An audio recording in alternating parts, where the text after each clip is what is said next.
প্রথমবার বাংলাদেশে আসা আর মনে হচ্ছে বাড়িতেই আছি। সত্যি কথা বলতে মনে হচ্ছে কলকাতাতেই আছি। এত সিমিলার, এত মিল দুটো শহরে, আর এত ভালোবাসা দুটো শহরে। মনে হচ্ছে আমি বাড়ি ছেড়ে কোথাও বেরোনি, আমি বাড়ির মধ্যেই বসে আছি।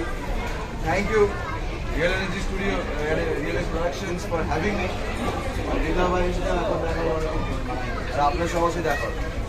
পুরো বাংলাদেশ সহ পশ্চিমবঙ্গের ভক্তরা, দর্শকরা এই যে শাকিব খানের একটা সিনেমা এবং শাকিব খানের চরিত্রের পরে জিলুকে নিয়ে কথা বলছে, জিলুকে নিয়ে ভিডিও বানাচ্ছে, জিলুকে নিয়ে পোস্ট দিচ্ছে মানুষ।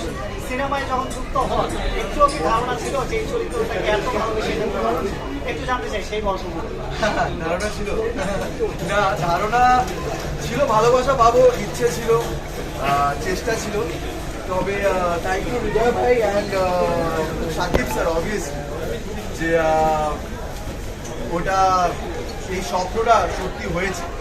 তবে এই লেভেলে যাবে, এই স্তরে যাবে, সেটা একেবারেই কল্পনার বাইরে ছিল, জাস্ট কল্পনার বাইরে ছিল। তবে হৃদয় ভাই বলেছিলেন, ভেঙে যাবে।